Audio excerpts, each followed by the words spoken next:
Hello everyone, this is Stab McCracken, and this is your second psychoactive sermon. And the topic I've chosen for today is submission to a higher order of knowing. And the reason I chose that topic is because it relates directly to the story of how I got into the occult in the first place, which you can of course read in my book, The Galactic Dialogue, Occult Initiations. And on the back of this book it has a tagline, I didn't choose the occult chose me. And a couple of people on the internet called me narcissistic for making that proclamation, and yet, weirdly enough, I think it's kind of lame when you have to write your own book jackets. Yeah, that's narcissistic to me, but more to the point, that's actually truly a pretty close as I could come up with as explaining how I did get into the occult, because I'm not somebody that said, I want to be an occultist. At no point in my life growing up did I say, I want to be a shaman, I want to be a mystic, I want to be a sorcerer. I was called into the fold, which, if you look into this thing a lot further, you see is not remotely uncommon for someone in my position to be talking about. And what happened is this. So after experimenting with psychedelic drugs, and I'm one of those people that can say my reaction to psychedelic drugs was so strong when I was an 18-year-old, which is when I first tried psychedelic mushrooms, and it was so strong that it instantly changed my behavior from being somebody who is not at all interested in fringe spiritual concepts to someone who then did nothing but read about these things and experiment with different tactics, you know, pretty much overnight. You know, no interest in weird fringe spirituality to an interest in fringe spirituality. And if I was to wager as to why that was, I would say that when I take these chemicals, I pretty much, and this is repeatable, it'll happen anytime I do it, I run it, it's almost like me having a conversation with a higher intelligence, which exists outside of time, and is comprised of pure, rapidly mutating, transcendent art. It's a world made of art, and that's about the best way I can describe it. And if you want to look at a visual representation, I think if you look at, say, Gesture Terrestrial or Baphomet by Luke Brown, or some of the works of Alex Gray, I think finally I've gotten to the point where some of my art is reflecting some of the weird-ass shit that I see on psychedelic drugs, but that's just a visual representation, and there's almost a level of communication going on behind the hand too, which is something that, weirdly enough, I had a vision recently that helped me kind of contextualize this aspect of what was going on that recently. So anyways, I experimented with psychedelic drugs and started reading about mainly UFOs and remote viewing, but I did read about Robert Monroe's techniques for astral projection. And not only did I read about that, but my mom had some of the tapes, so I actually experimented with that as well. That was even stranger and even more bizarre than psychedelic drugs, maybe even more coherent, sometimes maybe more terrifying even. Now, what happened though is when I had all these experiences with astral projection, I went through about a decade of my life where I was in complete denial about the supposed reality of these experiences. And the reason is because we're all of us raised in Western materialist society have a linguistic divide that's implanted in us, a duality, where we're told that there's a huge importance on separating things into categories of real or experiences that happen in a level of shared experience, or, you know, if you want to get more scientific, that there's a level of repeatability to these things. And then we also exist in another dimension, in an imaginal world of dreams, thoughts, experiences, and we're told that this isn't real. So for nearly a decade after I'd experimented with psychedelic drugs and astral projection, I went through a phase in my life where I was just in complete denial about these things that could happen to me. I was siding with my culture more than my intuition. My intuition told me that there's a level of reality to this, and I sort of knew this, but my culture told me that this was crazy. And I wanted to fit in with my culture, and it's not easy to disable that linguistic barrier that divides experience into real or not real. In fact, I don't even know, if someone were to ask me for advice on how to do this, I wouldn't even know what to tell them, because the truth of the matter is I didn't really do it myself. Something showed up in my room and did it for me. And the story of that is I was at one of the lowest points in my life. I was I had struggled with binge drinking a lot, and I got it under control, and then I went through a period of unemployment where I was just sleeping all the time, and of course my drinking spiraled out of control, and I was just doing typical dangerous shit, you know, blacking out, ending up at home having no idea how I got there, and then like going outside and realizing I drove, you know, just typical low idiot, you know, younger person drinking issues, and so I was really bottoming out. And so in the middle of the day, one day, as I was taking, you know, a pot nap, probably rather than looking for work, something showed up into my room, and I was just talking about how I don't normally insist on dividing things into real and real. In this case, I must insist that whatever this was, it seemed to be external from me and represented in what we like to call the physical world. And the impression I got of it, and it was just a quick visual impression, was that this thing it was kind of like a typical black cloaked occultist, you know, what you would think, guys doing occult rituals, that you're wearing your black robes. That's the brief visual impression, but it was there and then it was gone. And so this thing showed up in my room, and it clapped its hands in much the same way that a hypnotist awakens its subject. It went, and with that, I sprung out of bed, literally like bolted upright in my bed, and instantly, when that happened, this process called, which I would refer to as submission to a higher order of knowing, occurred. All of a sudden, I realized what was going wrong with my life. It was that I had these abilities that most people don't have, of the psychic or spiritual variety, and rather than using these abilities to my advantage and embracing these, I was afraid of them. I wanted to fit in, you know, and it's interesting because you can actually look at the music and art I was writing, and I was writing songs about this struggle in myself, and at that point, and much like the hypnotist posts a suggestion deep in a subconscious mind and then awakens them and the behavior changes, I instantly, that argument between my culture and my intuition died. And the other part it was a very clear message that I had to start practicing magic. I'd been reading about magic at that point, but truthfully, I thought it was too weird because, well, it is marketed like that. Let's face it, magic is marketed as being creepy and weird, and a lot of people that are into it are really embrace the dark side, but really it's been slandered by the Christian right to the point where we're programmed to think that magic is this thing that is creepy and weird. And not only that, but there's a sexual element to it. And so again, it involves inner visualization exercises partially when you're in a state of sexual excitation. And I think as a heterosexual man growing up in, you know, Ohio, you know, you have this idea in your head that, you know, when you're having sex, you're supposed to be thinking about tits, you know, and so this idea of thinking about things other than naked women in a state of sexual excitation was something that just completely prevented me from exploring this aspect. But when this hypnotic awakening incident happened, that was it. I was doing it. There was no other alternative. I don't think that I would have been able to resist this, even if I would have tried. If I would have said, no, I don't want to become a magician, I don't think that I would have had the ability to do that. Like I said, something snapped, something broke within me. And so this was back in 2006, and so it's been a while now.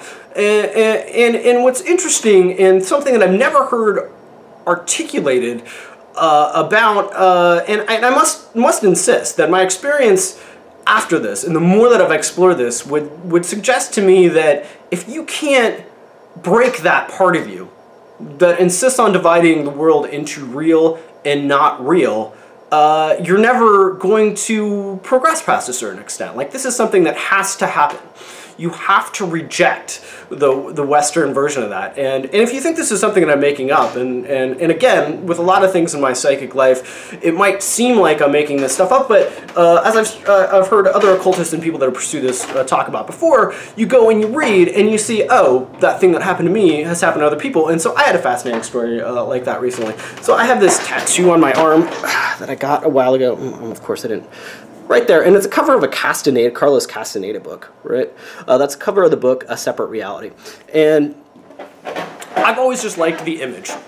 So just recently, I like the image, and of course, I started reading Castaneda right after I started doing psychedelic drugs, so whatever the validity of what he was doing as legit sociology I think is questionable, but it's a powerful influence on the concept, the shamanic concept that psychedelic drugs are communicating with a separate reality, if you will. So I got that tattoo, and just recently I read a book, I reread A Separate Reality, and when I did, I realized that the entire point to the book is it is Don Juan and Don Carlos who are leading Carlos through a series of experiences that completely distort his perception of reality. And the book actually ends essentially with this process I'm talking about, submission to a higher order of knowing. After these two teachers doing this to Carlos over and over again, by the end of the book, he finally gets it. He finally has the exact experience that I had, where you're like, oh shit, Western logic is not helping me understand this anymore, it's hurting me.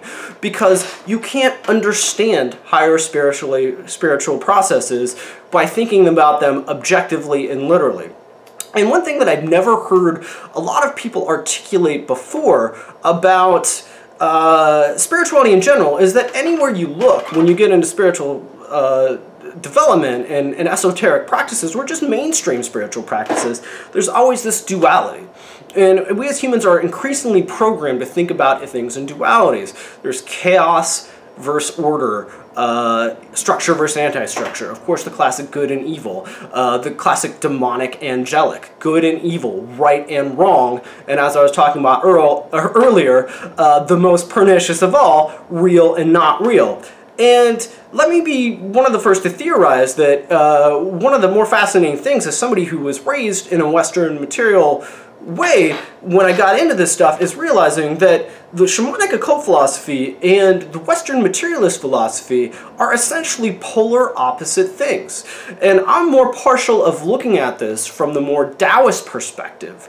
And it's funny, as a magician, you're going to constantly be talking about demonic forces and tapping into demonic forces. And I'm much more prone to think of this from the Taoist yin-yang perspective, that these things are not right and wrong or good and evil, but they're forces that are combining to create reality. They are complementary forces of creation. And so that's what you see with the shamanic and the shamanic occult philosophy and Western materialistic philosophy. Western materialistic philosophy has largely been about the idea that only shared experiences are quote-unquote real, and that this outside world where we can test things in a lab is real, and that the internal world is not real. The internal world of imagination, of dreams, of thoughts is not real. And so in Western culture is pay attention to this one real world, this is what's real, don't pay attention to the inner world. And shamanic occult or occult philosophy is almost the polar opposite of that. It is almost a complete opposite thing. It's telling you that your dreams, visions, and internal experiences are real. And it's telling you, like the Matrix, that the physical world, the shared world that you inhabit and share with everyone else is not real, that it's an illusion. And so this representative of dualities that you run into in anywhere you go, 0 or 1, I think we're seeing the dangers and limitations of trying to think about things in too much of a binary thought right now, especially with our political process, which is a joke, dividing anything into Democrat and Republican. It's absolutely ridiculous. Not only that, no one is either good or evil or right or wrong. Everybody has, everything in the world is more complicated than that. So, another aspect of this that I find fascinating is you get into the occult, and I'm not a big fan of Aleister Crowley, but Aleister Crowley talked about the precession of eons and how there was an older feminine eon based on the more shamanic occult thinking, and that, of course, right now we are in the most demonic yin energy era dominated by Western scientism, Western reductionism, where we have completely taken the soul or the inner reality out of the process. So now this is this era. This is the more masculine era that we're living in now. And the idea is that both of those eras are going to combine to create what he called the conquering child, or I would call a new eon of when both the Western idea, this hemisphere of our brain, and then the other hemisphere of our brain start working together rather than one being shut out. Now, early in the year, and this is completely bizarre and unexpectedly to me, I received a series of visions where it was told to me that this is exactly what is happening. That our spiritual or shamanic side has been, well, we've been trapped, like in a prison. And when you look around, if you experiment with shamanism or astral projection or things or using psychedelic drugs ritualistically rather than recreationally, you run into the fact that it now seems impossible that humanity could know as little as we do about spirituality.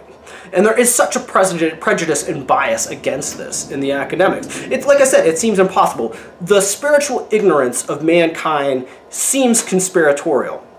And then, according to, say, Crowley, it is in fact conspiratorial because this was done for a reason. This was done for us to develop our masculine Western materialist side that can dominate the environment, that can master the physical domain. And then, again, this is supposed to combine with the former era that people like Graham Hancock write about, of all this mysterious architecture. So there was a previous shamanic side. Now, we need to bring that wisdom back, because materialism, you know, according to this theory, is going to fail.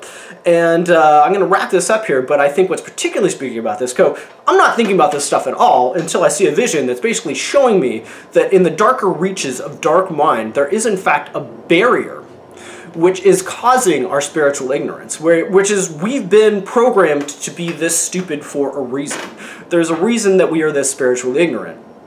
And so I see this, and it's like in a grid, and it's giving me a path for my magic, that what I'm supposed to be doing is attacking that with both my high and low magic. And so the more shamanic ideas, and I think what was told to me specifically about this is that the force that is holding us in line and shutting out the more shamanic perspective is actually reached its apex, and it's going to be declining. The spooky thought I'm going to leave you with on that front is that from a perspective of Western materialism, this sounds crazy, right? And yet, the more I started thinking about it, the more I realized that it is right in the Bible. And as much as we might want to divide things into demonic or angelic, you got to understand the book of Genesis, right in it, involves God because of his attaining knowledge of the physical world with from a snake-like, aka reptilian entity, being banned from the Garden of Eden. So reflecting exactly what has been shown to me in these trance and visionary states, that this is on purpose, that we are as stupid as we are spiritually, that we know as little as we do spiritually because of some kind of curse.